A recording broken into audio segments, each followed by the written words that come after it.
Assalamualaikum warahmatullahi wabarakatuh. Perkenalkan, nama saya Melatul Hasanah, NIM 1817201024 dari kelas 7 Ekonomi Syariah C.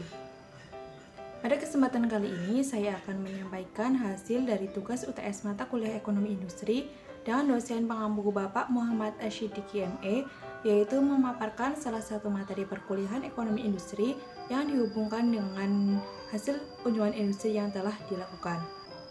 Sebelumnya, saya akan menyampaikan sedikit review dari kunjungan industri yang telah kelompok saya lakukan, yaitu pada industri pembuatan tahu Budarisem yang beralamat di Pabuaran, RT 4 RW 1, Kecamatan Purwokerto Utara, Kabupaten Banyumas. Kunjungan industri ini dilaksanakan pada hari Rabu, tanggal 20 Oktober 2021. Industri pembuatan tahu Budarisem tergolong industri rumah tangga atau home industry dan menjadi mata pencaharian utama keluarga Budarisem yang telah berdiri sejak tahun 1992. Produk yang dihasilkan adalah tahu kuning. Tahu kuning Budarisem sebenarnya belum memiliki nama brand, namun orang-orang sering menyebutnya dengan sebutan tahu lekok sari. Untuk harga tahu yang ditawarkan sebesar Rp2.500 per bungkus, di mana satu bungkus berisi 10 tahu. Dalam sehari, home industri Budarisem mampu memproduksi hingga 100 bungkus tahu kuning. Proses pemasaran home industri Budarisem tidak menggunakan media tertentu. Strategi yang dilakukan hanya dengan strategi dari mulut ke mulut. Budarisem memasarkan produknya hanya kepada warung-warung dekat rumah beliau yang sudah menjadi langganan. Selain itu, konsumen juga bisa datang langsung ke tempat produksi untuk membeli tahu. Sejak didirikannya sampai sekarang, proses industri ini tentunya mengalami pasang surut. Kadang untung, kadang juga mengalami kerugian. Namun, beliau tetap bertahan dengan usaha ini dan bisa mengelola dengan baik sampai sekarang. Selanjutnya, untuk materi ekonomi industri yang akan saya sampaikan yaitu materi yang telah dipelajari pada bab 2 tentang kondisi dasar perusahaan. Menurut Bain 1956 mendefinisikan bahwa kondisi dasar merupakan karakteristik dari organisasi di pasar yang mempunyai pengaruh strategis pada sifat kompetisi dan harga pasar. Nah, kondisi dasar perusahaan ini bisa dilihat dari dua sisi, yaitu sisi penawaran dan sisi permintaan. Yang pertama, kita bahas dari sisi penawaran terlebih dahulu. Kondisi dasar perusahaan dari sisi penawaran berpengaruh pada struktur dan tingkat persaingan perusahaan. Penawaran mengacu pada kesediaan produsen untuk memberikan jumlah output tertentu pada harga tertentu. Kesediaan tersebut mencerminkan fungsi produksi masing-masing perusahaan termasuk teknologi, biaya input, dan pendapatan yang diterima dari output. Kondisi dasar perusahaan dari sisi penawaran meliputi bahan baku, teknologi, daya tahan produk, perilaku bisnis, serta kerjasama. Yang pertama ada bahan baku. Bahan baku merupakan input utama untuk menghasilkan barang. Bahan baku bisa berupa bahan mentah maupun barang setengah jadi. Nah, pada kunjungan industri kemarin, saya mengunjungi industri pembuatan tahu. Jadi, bahan baku yang dibutuhkan adalah bahan mentah, yaitu kacang kedelai. Dalam memperoleh bahan bakunya, industri tahu Budarisem tidak memiliki pemasok tetap. Jadi, beliau membeli bahan bakunya sendiri.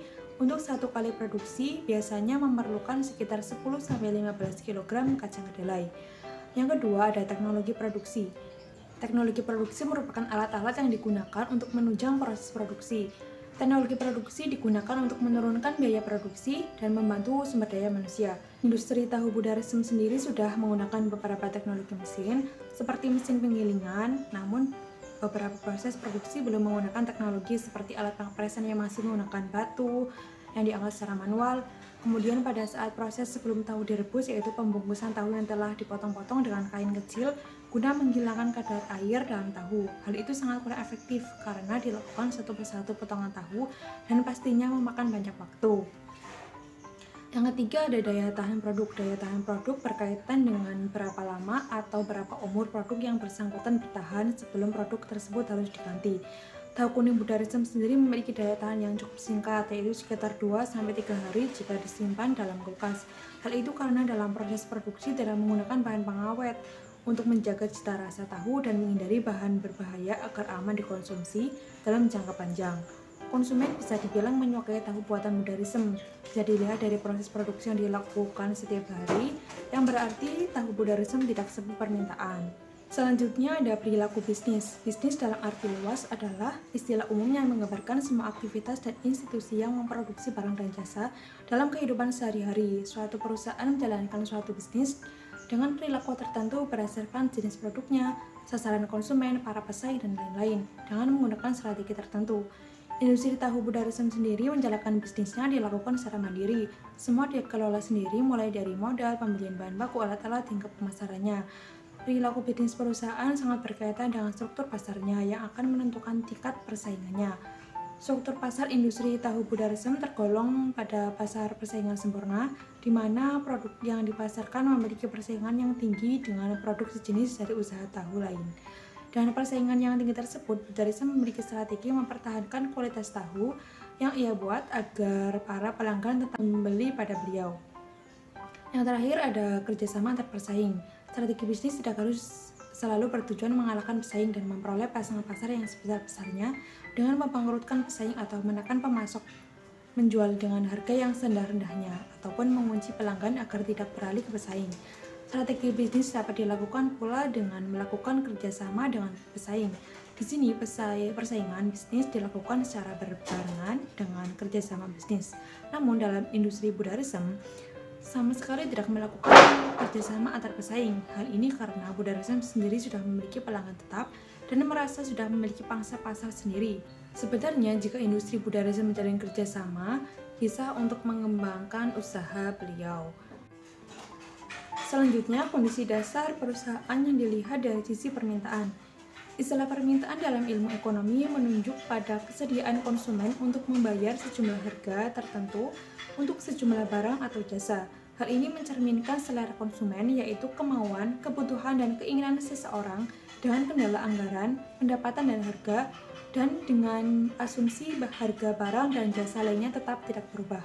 Permintaan konsumen masih dipengaruhi oleh kondisi-kondisi dasar seperti elastisitas harga permintaan dan tingkat pertumbuhan permintaan. Yang pertama ada elastisitas harga permintaan. Elastisitas harga dari permintaan adalah tingkat di mana jumlah barang yang diminta bereaksi terhadap perubahan harga. Suatu permintaan barang atau jasa dianggap sangat elastis jika sedikit perubahan harga menyebabkan perubahan tajam dalam kuantitas yang diminta. Biasanya jenis produk ini adalah barang atau jasa yang tersedia di pasar di mana seseorang belum tentu membutuhkannya dalam kehidupan sehari-hari. Di sisi lain, permintaan barang atau jasa dianggap tidak elastis jika perubahan harga hanya menyebabkan sedikit perubahan kuantitas yang diminta. Barang-barang ini cenderung merupakan barang-barang atau jasa untuk kebutuhan konsumen sehari-hari. Nah, dari sini bisa dilihat bahwa permintaan dari industri tahu Budarisem adalah tidak elastis karena perubahan harga tidak mempengaruhi jumlah kuantitas yang diminta konsumen karena tahu merupakan produk makanan yang bisa digunakan untuk kebutuhan sehari-hari. Yang kedua yaitu tingkat pertumbuhan permintaan. Tingkat pertumbuhan permintaan produk perusahaan sangat mempengaruhi profit. Struktur pasar dalam industri dengan permintaan yang relatif statis atau permintaan dengan tingkat pertumbuhan rendah berbeda dari struktur pasar dalam industri dengan tingkat pertumbuhan permintaan cepat. Tingkat pertumbuhan industri tahu Budarisem tergolong statis karena Budarisem sudah memiliki pelanggan tetap dan tidak melakukan perluasan pangsa pasar. Hal ini menyebabkan industri tahu Budarisem belum mengalami perkembangan yang signifikan untuk meningkatkan profit. Demikian yang dapat saya sampaikan, kurang lebihnya mohon maaf. Wassalamualaikum warahmatullahi wabarakatuh.